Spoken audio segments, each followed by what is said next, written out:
Hey, welcome to Frontline Christian Center.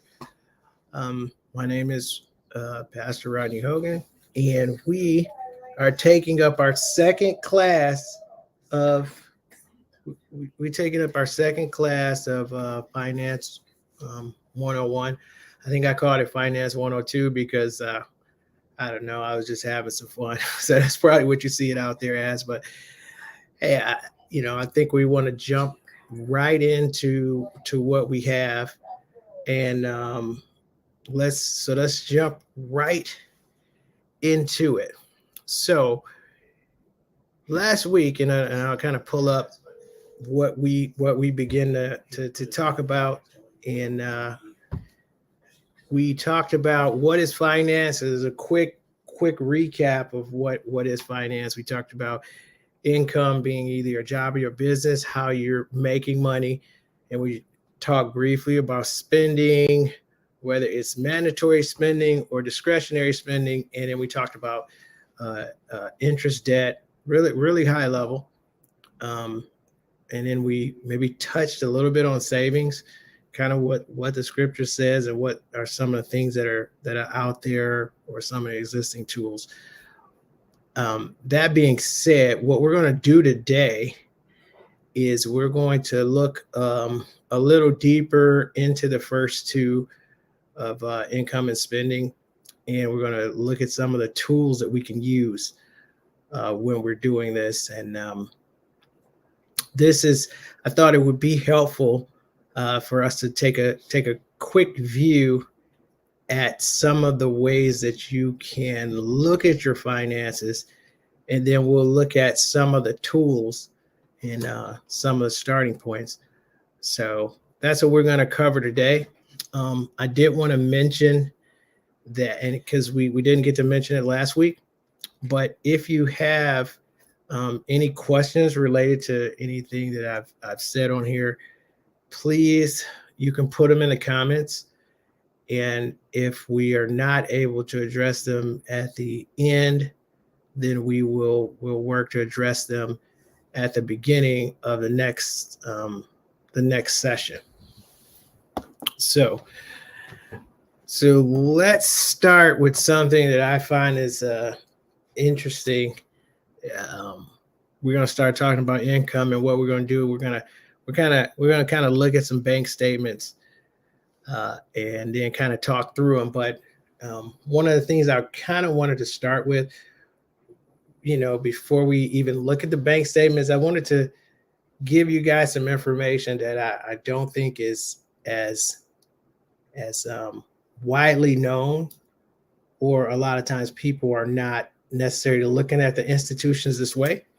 But I wanted to briefly just talk about banks versus credit unions. I'm a person who feels like you have to find the best institution for yourself. You have to find the best, banking institution. And I just want to make sure everybody is clear. All banks are not created equal, and all credit unions are not created equal. There are banks out there, and there are credit unions out there that are better suited for what you're trying to do. They have more opportunity for you than maybe the current one you're at. And one of the things you want to do is you want to get familiar with what banks have great opportunities for you. Now, here's something really interesting that I again wanted to cover, just about banks in general, which I find, I don't know, I find it interesting, right? Banks the differences between banks and credit unions is really something simple. It's something basic, but not something that's talked about quite often. Banks are typically privately owned for-profit businesses, which means it's an institution that's trying to determine how it can make more money. That's its goal. When it's a for-profit company, it's in the articles of incorporation bylaws that they are required to do what's in the best interest of the business as a separate entity to make money. So your banks are for profit. Just know that. Don't. I just want to make sure you're aware of that. Now, the difference between a bank and a credit union is just that simple. Credit unions are non-profit companies, and non-profit institutions. That's why typically you get more opportunity. You get you're less of a credit risk usually at a credit union. A credit union is typically more of a cooperative as opposed to a privately owned institution, which means it's usually a group of people that have some like-minded or something similar. That's why you will look up and, I'm just going to make up a name, but you could look up and you could see, Shipyard Credit Union, or you could see, you could look up and see, I'm making up names, but you get it. You can look up like Construction Credit Union, right? Or it'll be always something that's around a cooperative of people, because that's typically what a credit union is. It's a non-for-profit. It's getting a lot of people to have something similar, some similarities together, and those and then that group is then trying to create means and opportunities for the cooperative. Like when I was growing up, we all were at like Detroit Teachers Credit Union, and it was a cooperative. You find all the teachers in Detroit, you tell them, you all come together, come to this nonprofit.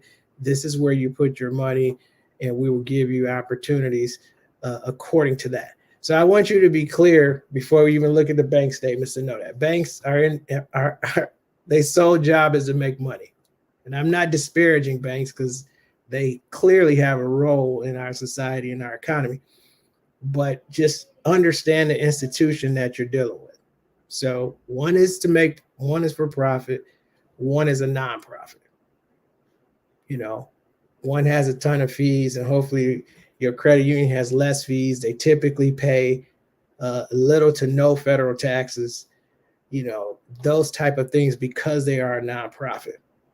So they have a lot of similarities to what in normal nonprofits, which is typically good. It typically offers more, resources to the cooperative. So I want you guys to remember that. So step number one, look at your bank and figure out if it's a bank or a credit union, figure out if it has the best opportunity for you. That means do a little research. Look at who your bank is. Look at what they're offering. See if somebody is offering something better. And trust me, it's definitely people that's offering something better, typically, whether you had a bank or a credit union. So I wanted to start with that. And that's something interesting that I thought everybody should know. So the long and the short is, find you a credit union and stop giving them money to the bank, even though it's obvious. We have, I have bank accounts for the business with, strong banks and credit unions. So I like to diversify because I don't want to get stuck in one place or another. But remember that. So the first thing you need to do is look at your bank, figure out if they're good or bad. Typically, if you have to look at them, they're probably bad. I'm joking.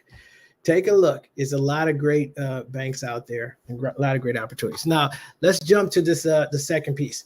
The second piece I wanted to look at is, and this is what I'll pull up, and you guys tell me if you can see this. Hopefully you can. I'm going to probably just show it full screen as I talk, or I'll be in the bottom. So one of the things that you you want to be able to do, one of the first things that you want to be able to do is you want to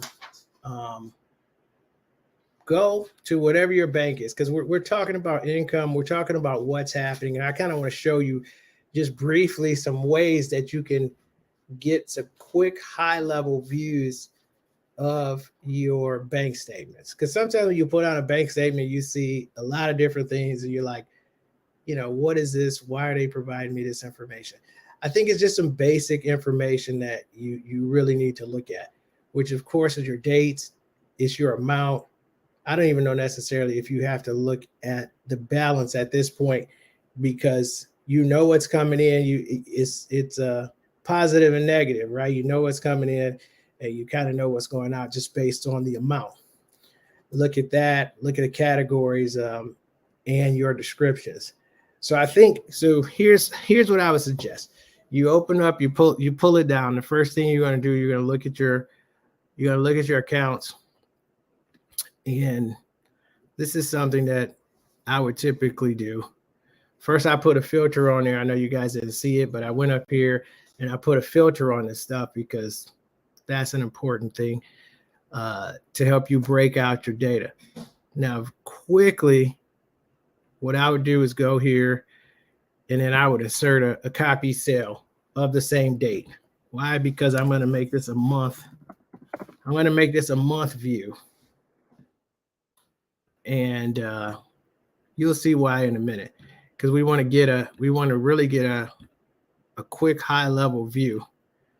So as you can see, I've already see it, but I went up here and I put a filter on this stuff.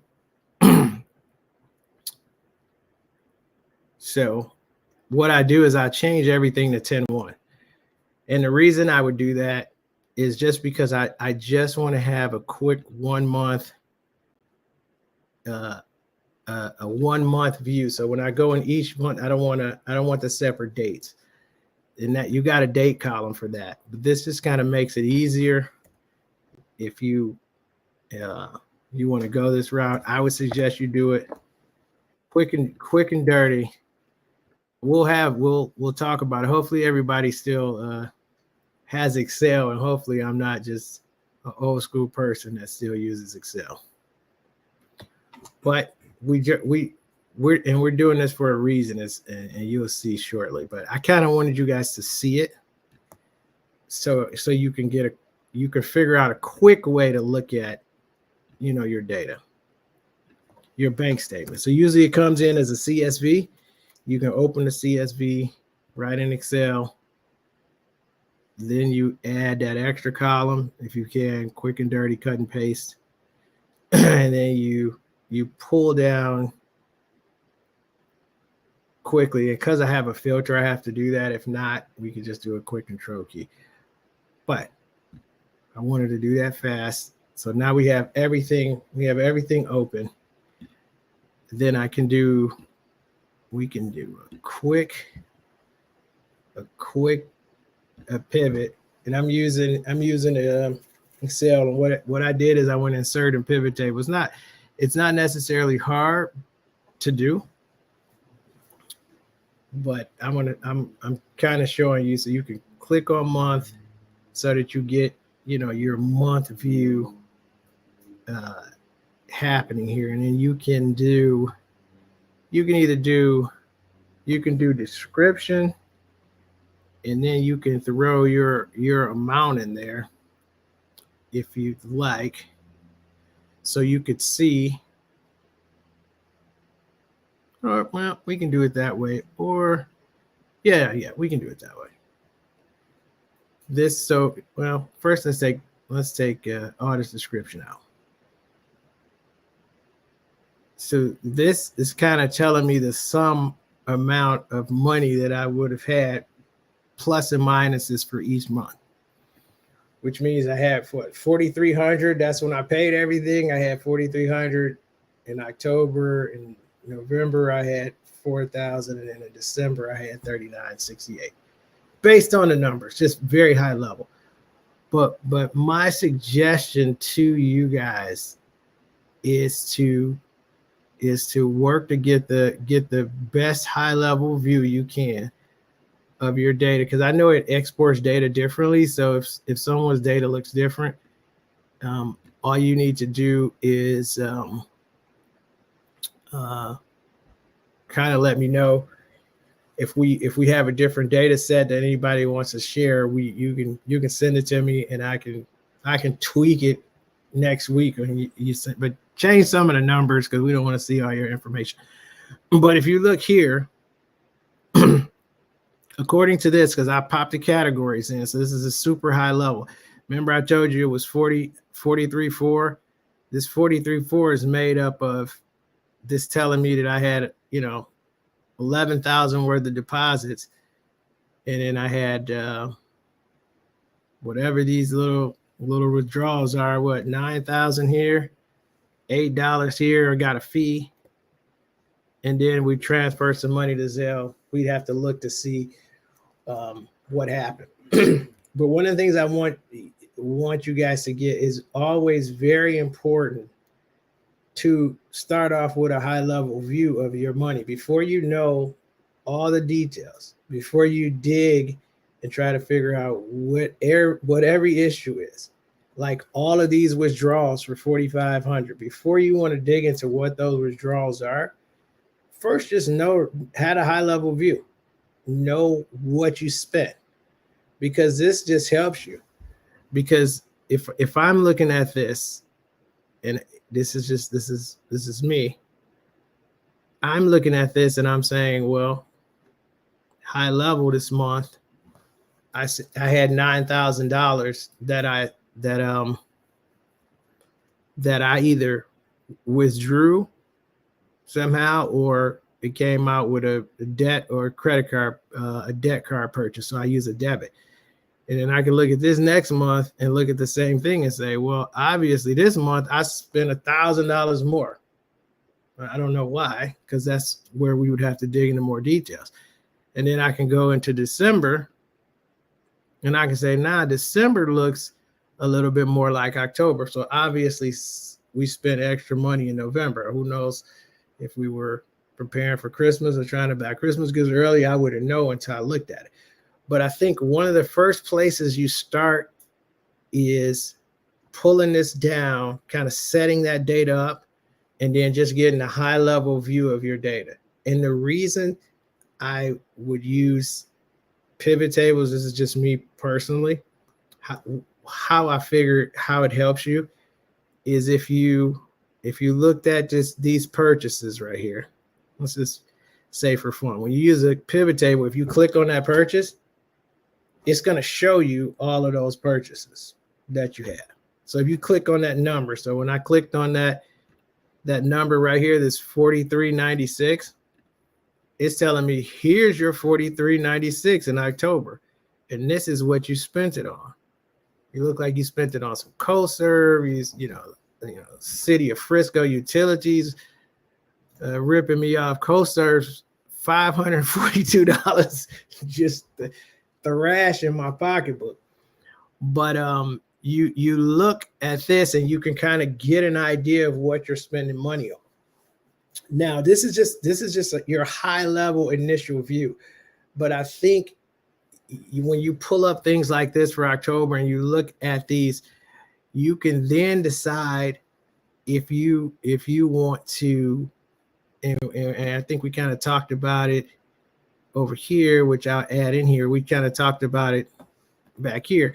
You can decide how do you want to show that as either mandatory or discretionary. So you say, what am I saying, Rod? Well, here, this is a simple way, and I don't want to overcomplicate it because I'm trying to make it as simple as possible.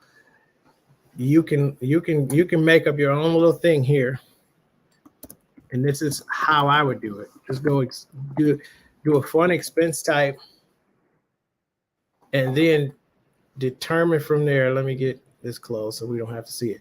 Determine from expense type, what type of expense is this? Is it a mandatory expense like we mentioned before? Is it either mandatory or is it discretionary? You can easily make that. You could go look at October and say, what type of expense is this?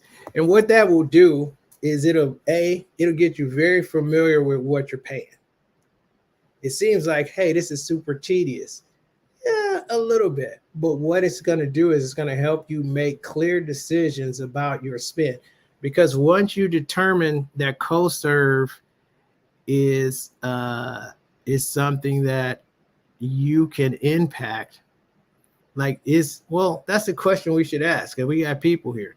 Is CoServe something that you can actually impact? Or what is CoServe? Is it mandatory or is it discretionary? This might be a trick question.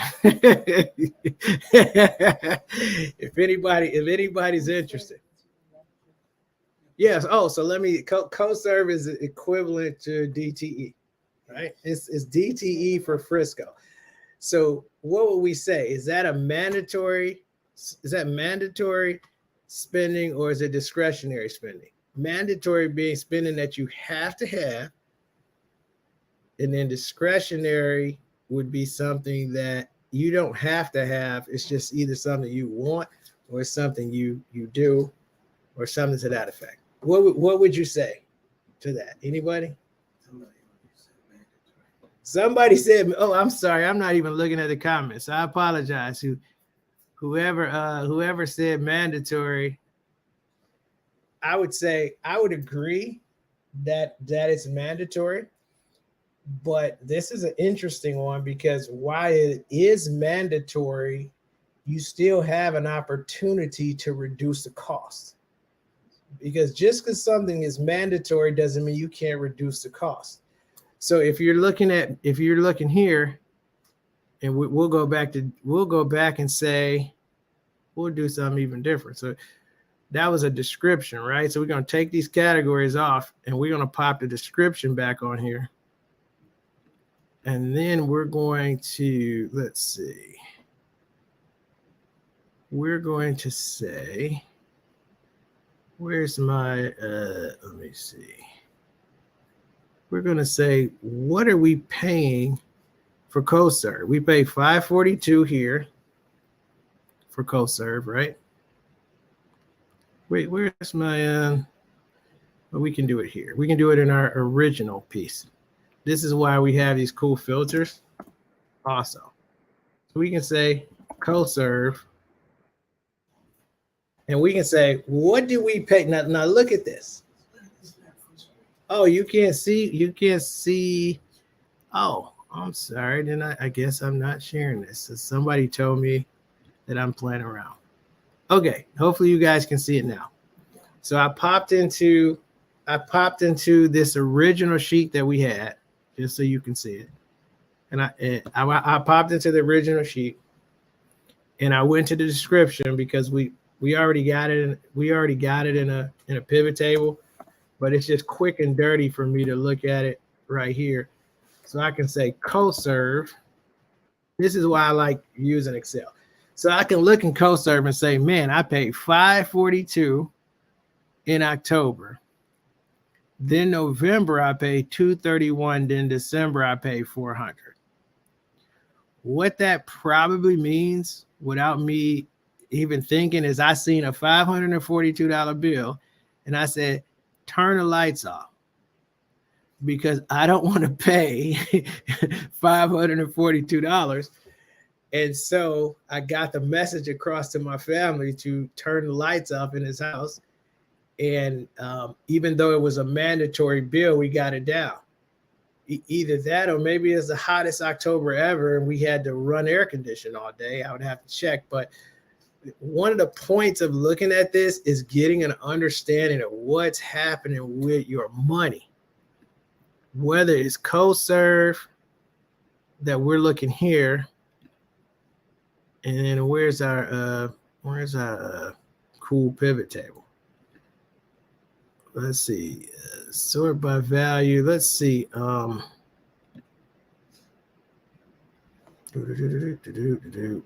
what we're going to do is we're going to grab these descriptions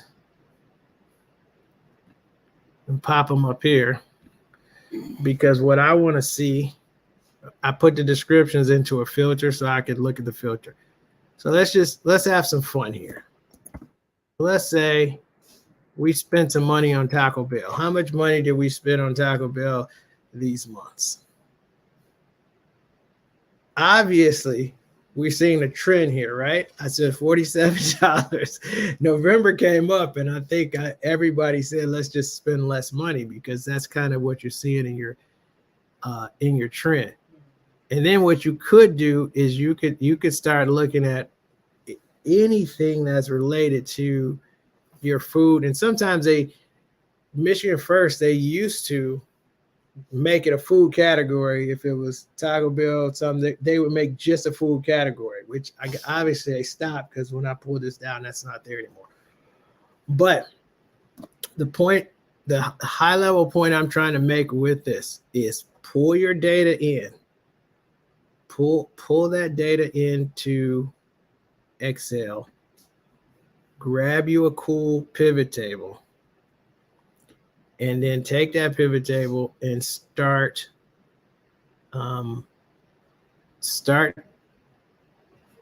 developing some way to look at your to look at your money, to look at how it's being spent. And I think it's really important to kind of go that route, because what you're going to see, it seems like it's a long process, but I think you have to kind of start that way, because you have to make those determinations. What am I spending? And just be okay with it. Don't be upset with it. Don't say, oh, this is terrible. Look at it and make sure you understand it. And yes, it's not something that takes 5 minutes. Anytime you do this, it takes a long time. But usually what you get out of it is a lot of positive activity and positive planning once you start digging. But I say it's always critical to know either what you're spending and almost what you want to spend. I don't have my own budget view on here, but I'll probably share that, because maybe not today, but on another day when we're looking at another high level view, we'll talk about it. So first thing I want everybody to do is do that. Go to your bank, pull down your stuff, pull it into Excel, start playing around, start, adding your columns so you can look at it by month, and then start just to view what it says that you're spending at a very high level. Like I showed you with these categories, without even the descriptions, a very high level. I'm getting $11,000. I'm spending $9,000, or $8,800 or something. I'm spending $8,800, and I'm paying at least one stupid fee, and I'm giving money away to somebody, which I don't know what that's for, but I'm transferring it via transfer money, probably either between accounts or and then maybe even a Zelle account. So that's a critical thing. So get a high level view of your money.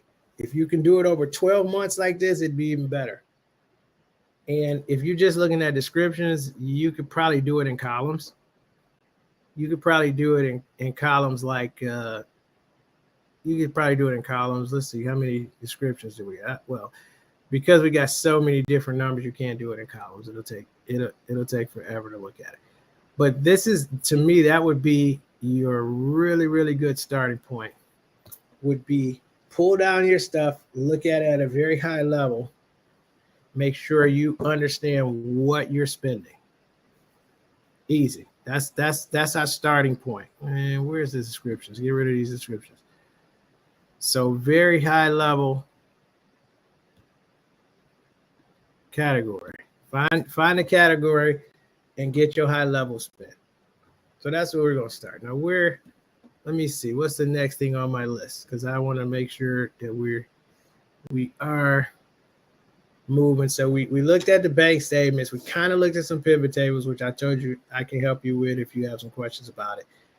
We talked briefly about banks. Quick recap. Banks are for profits and credit unions are not. That's all you need to remember from that statement. Now, let's talk about, we talked a little bit about spending. I think one of the things you want to be able to do is if you're looking at this and you're looking at these bank statements and you're looking at what you're paying, you have to start looking at some very high level tools that help you better understand how you're going to spend your money. One of the really good ones is finding you a credit card calculator. Now, I know you say credit card calculator. What is a credit card calculator? It is. Can you tell me if you can see this? Can you guys see this on the screen? If you can't, we see the writing.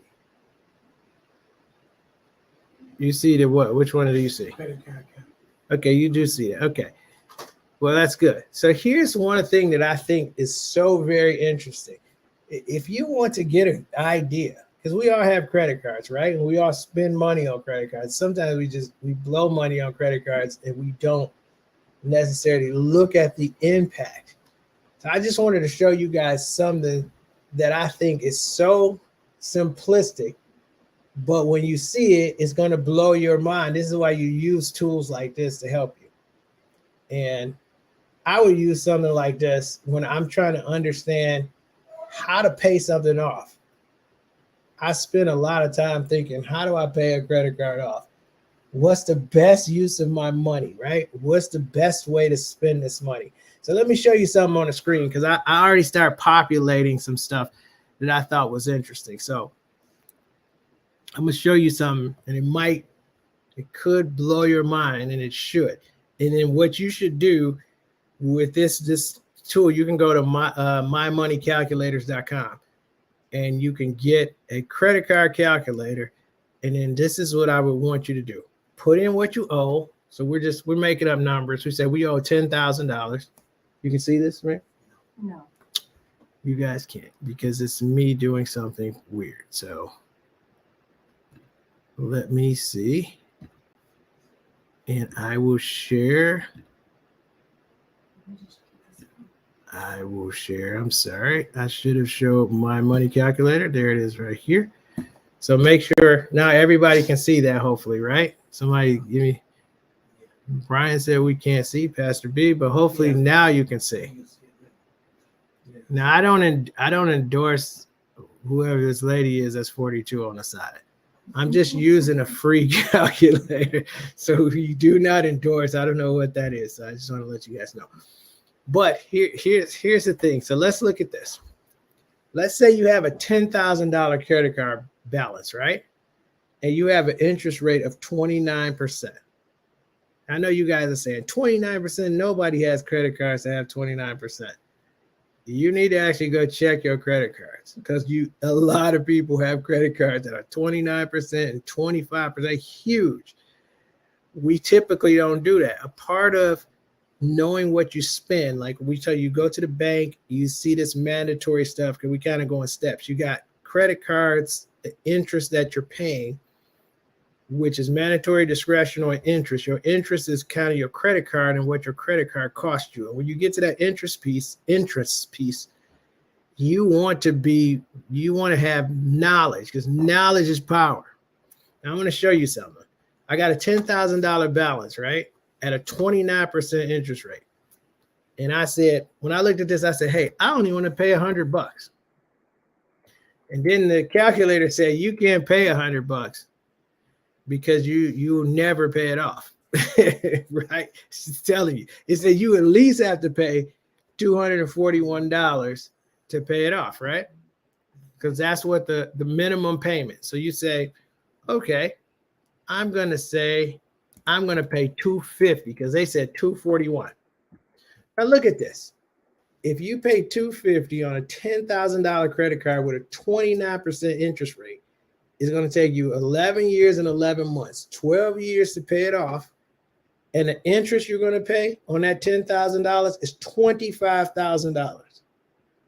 That means that you're going to pay $35,000 for whatever you spend $10,000 on. And that's like a crazy amount, right? I mean, I think it's a crazy amount. It's like an insane amount. But look at this. And this is why you have to use the tools. because you can be on the hook for 12 years and $25,000 for paying $250, right? So what do you think is going to be if you pay $300? Anybody want to take a guess? What do you think? What do you think is going to be? You say 10 years. What do you think is going to be? Pastor T, 10 years. What you think? You pay $50 a month extra on the card. What do you think? He said. So the Apostle said 10. Pastor T said 8. Anybody else? Just 11 years. Oh, just 11 years. So we got those three. Now let me show you something. So let's say we're not going to pay $250. We're going to pay $300. And what happens?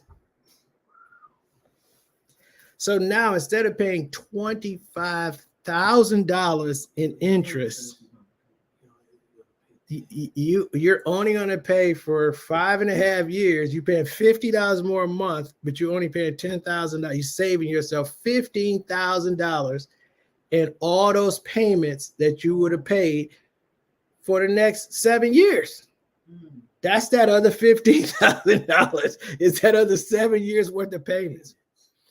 So it's tools like these that you use to figure out, hey, what do you need to pay? So if you have this credit card, so let's say if you have this credit card, you have 10,000 on it and it's 29%. You say, man, if I pay 300 here, I'm gonna save myself 15,000. Now then, let's say now you have a card where you owe $12,000, but you only have a 10% interest rate. If you pay, now we don't even know what the minimum amount, so let's get rid of that money. So it says you have to pay more than $100 to pay it off. If you paid the same $300 that you were going to pay, it would take you 4 years, and you would pay a lot less interest. Now, for something like that, if you had to choose between which one you would want to pay off, which one would it be? One is a 4-year trip where you're paying $2,600, and then the other one where it was $10,000 and it was a 29%. You're paying what, $10,000 in interest over a very similar time. Now you're stuck in the $10,000, right? Because the $10,000 is really not going anywhere. You have to start looking and assessing what's the best way to spend this money. What is the best means? Because hey, if this is $300 and I send them 100, oh wait, I'm sorry, we can't send them 100 because that's not enough. We send them 115. It's going to take me 20 years to pay that off. You have a question. Somebody has a question. I'm sorry, I should be looking at the question. Question: do they have a calculator like this for mortgages and loans? They do. They have amortization calendars and mortgage payoff calendars that you can use. That's very similar, very similar to this. And you can try to figure out what you would need to pay, or what a different amount you would need to pay in order to reduce the amount of time that you would pay on a mortgage. That's another, I think it's a mortgage calculating tool. Let's see if I get it. So you got to go here. You got to go here, and then you go here, right here, and then you say the home price, what you paid. So you paid $500,000. You put, let's say you just put 10% down because you didn't have all that money. So you put $50,000 down on a 30-year. It tells you what the amortization schedule is, and at that 5%, And I think, oh, this is just calculating. Wait, this is your mortgage. This is calculating the what it'll cost you. I think it's on the mortgage company's website. It's on the mortgage company's website. Something- Well, typically it is. something. Yeah. Let me see, because I don't see it in here, but I will find. I will usually it's on your mortgage company's website, which they will, when you log in, they will show you that, and you can figure it out. But most of the time, it's a pretty simple thing. I think it doesn't take more than 2 mortgages a year to get your, because I already did a calculation. You lose 7 years on your mortgage by paying 2 mortgages a year for 23 years. You lose 7 years of payments, and you pay it off 7 years early. That's almost any mortgage that you have, just about. Yeah, interest rate fluctuates, I think, a little, but that's pretty much what you get. If you get 2 payments additional in a year, that's what it'll come down to. But back to our fun credit card payoff calculator. This thing is pretty great. When you start looking at what you want to do and what you want to pay, you start using the tools that exist, to see. And then it's another tool out here too that I think is beneficial, that gives you, actually you can actually just calculate it yourself. You don't really need the tool, but you look up, if you can, and I'll just do it here. Look up a rule of 72 calculator. And this is really simple. It's people use it to determine when are you going to double your money for an investment. That's what they pretty much use the tool for. But what I find it interesting is the tool basically will kind of, if you give it a percentage, an annual percentage rate, it'll basically tell you the number of years. So if you had a 5%, so it's like it already has 5.25, but let's say you had a 29%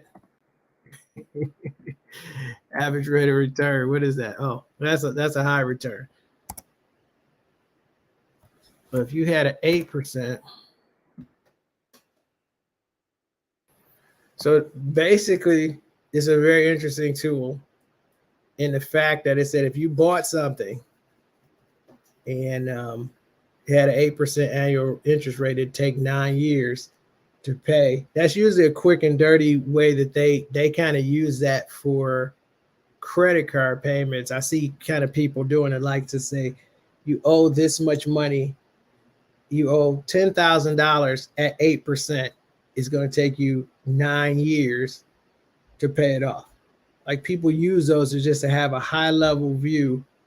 And it's basically just taking 72 and dividing it by whatever the interest rate is to give you your number of years.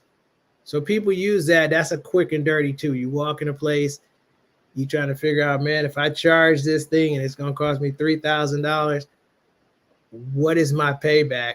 What's my percentage? I'm going to charge $3,000. What percentage am I going to pay? And then if they tell you it's 10%, it's 12%, you can, divide that divide 72 by that number, and that will get you a quick and dirty idea of what you would pay. But I digress, because it's 6:46. So let me see. Let me look at everything I missed one critical thing. Okay. I missed one critical thing, and I apologize. When we talk about spending, we kind of talked about a credit calculator. When you start looking at your interest rates, you need to figure out what is driving those interest rates, right? What is causing those interest rates to be higher as instead of lower? And one thing you can do, because I mentioned this before. One thing that you can do is go and maybe I probably don't love the name. I don't love the name of the place, but nonetheless, you can go to Credit Karma, even though we don't believe in karma. You can go to Credit Karma because even if it's a bad name, you can still go. One of the things that you can get from Credit Karma, can you guys see this? Am I sharing this with you? So you can go set up a quick count with Credit Karma, and what you get, and then I'm gonna try to end this at 6:50 so we have some time for some questions in 3 minutes. What you can get by going to Credit Karma is you get your Vantage credit score. So let me tell you, I'll give you a little brief history of what your Vantage credit score is versus your FICO. This is shorty but goody. FICO was created probably in 60s, 70s, around that time or something. They developed a tool for rating your credit, and that's what the FICO was. And then, of course, FICO went and said, we're going to charge, everybody to access. They charge banks, because this is how FICO gets paid. They charge banks and everybody to access that data and that score to figure out if you're credit worthy or not. So what happened is your credit reporting agencies, they get tired of FICO just making all the money, because it's a capitalistic society and everybody wants to get paid.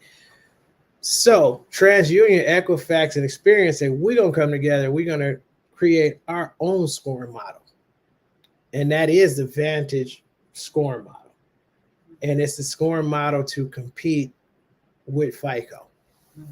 Now, I think the Vantage is a really great starting point for everybody to just get an idea of where you are.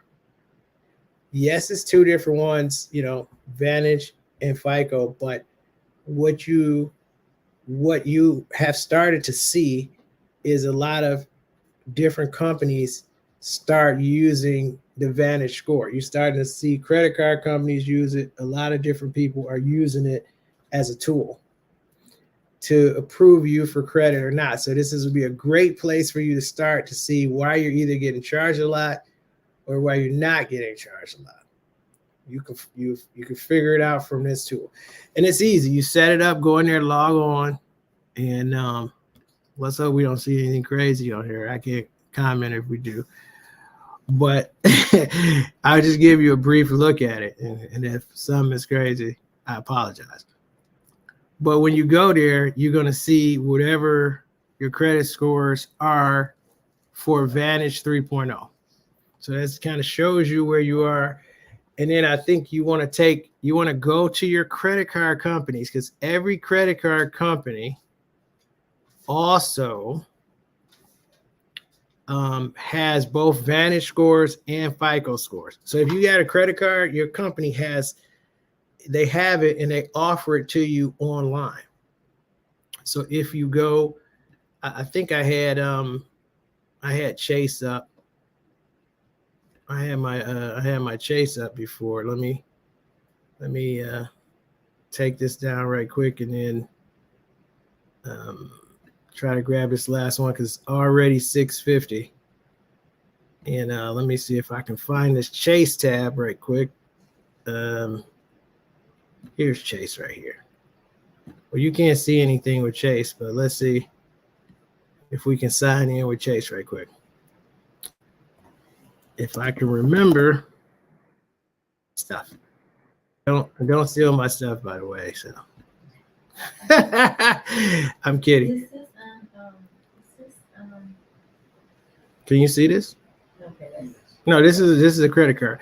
What I want to show them is when you have a credit card, obviously my credit card, I owe a lot of money on it. No, well, I owe 4,700 on a credit card that's probably like 15,000.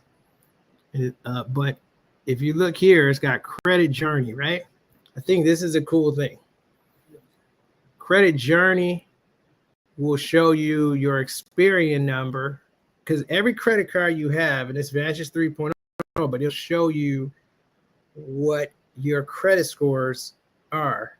And then different credit cards will show you FICO and will show you Vantage. And that's all free.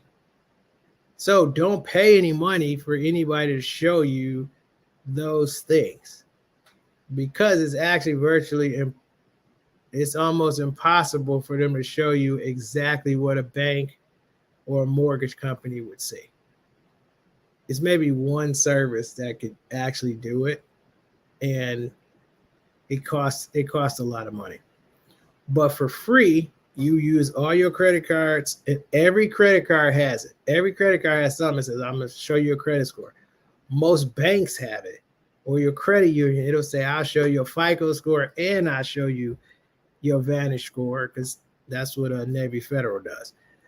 So one critical thing to take, you can figure out where you are today. So you can pull your bank statements down, you can see what you're spending, and you can see why you're paying those high rates as a starting point to start working toward reducing what you spend, reducing those expenses, and then understanding how you can take those expenses and you can start paying down those credit cards so that you could start improving these scores that you see. And you can do all that for no money. That doesn't cost you. It only costs you the money you use to pay down the things that you make. That's the only money it costs you. That's all free.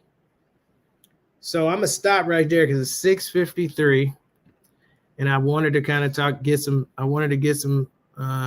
practical stuff in front of you so that you guys could take a look. So I got about 6 minutes to go. And I'm going to open it up. You can either have questions here, or you can put questions out on Facebook, and I will try to answer them. You can put as many questions as you can, and we'll try to answer them. And anything we can't answer on this one, we'll take it down, and I'll open up the next one with that. So as we wait for those questions, remember the things we talked about. Right. Very high level. What? Banks are for-profit institutions.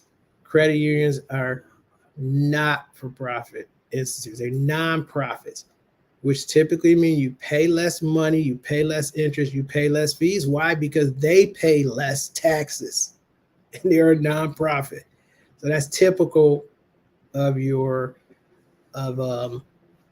banking institutions. That's one good one. What else do we say? You can all pull your CSV or Excel statements right from your bank, and you can create a few little pivot tables to start looking at your data. And again, like I told you, if you had questions about that, I could help you.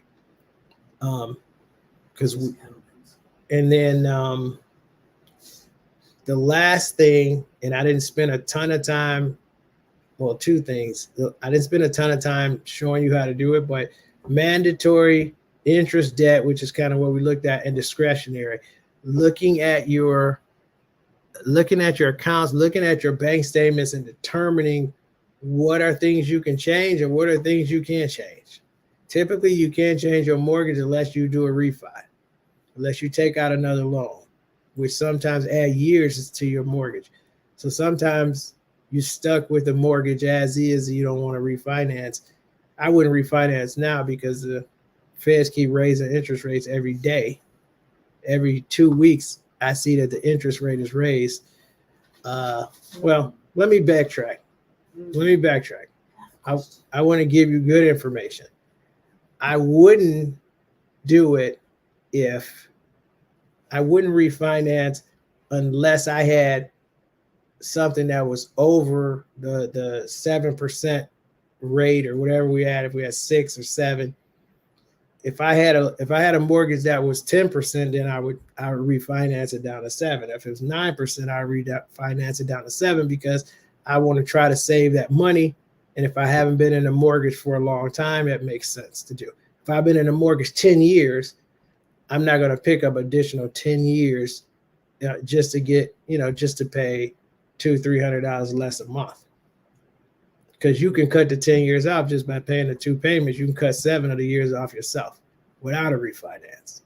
Cost you a little money, but you can work it out. So, okay, a couple questions came up. Do you have any suggestions on good credit unions? I do. And I'm not sponsored by them at all, but Navy Federal Credit Union is a great credit union to have that offers a lot of opportunity, and I think they're really good. I was with a credit union for quite a bit of time, and they were good for a long time. Then they became a bank or something, and started taxing me for everything that, nickel and diming me basically. So it's a lot of. I'll tell you what. Maybe we can talk about that. Maybe we can talk about maybe the top 5 credit unions, because I see some credit unions that will give you a $10,000 loan with a 480 credit score. They're out there and they exist. You just have to, you have to be willing to look and do a little research, but I could probably do that for you. So what is this last question? Because it's 6:58.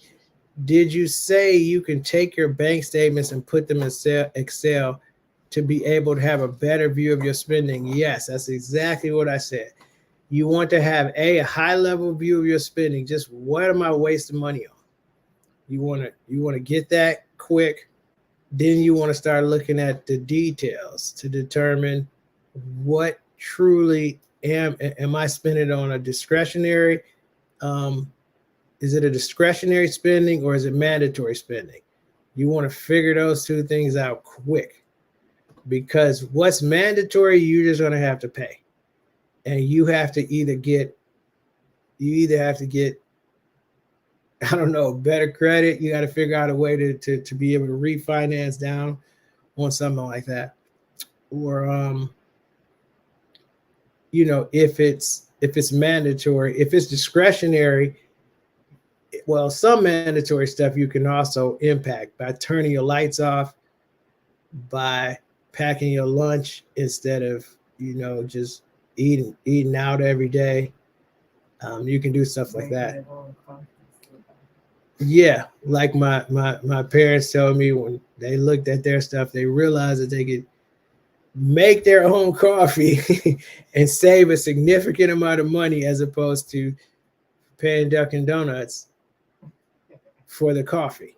You could save a significant amount. You may save $150, or who knows, $160 you can save by just making it yourself.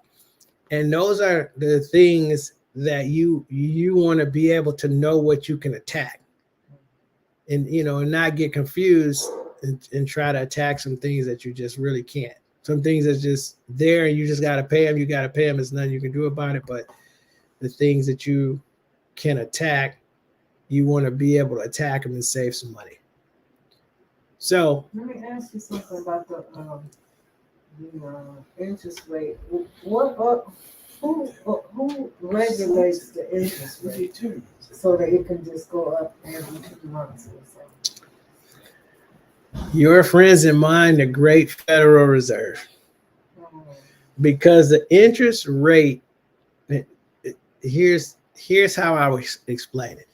The Federal Reserve is not changing an interest rate of a credit card or changing an interest rate of mortgages or anything like that.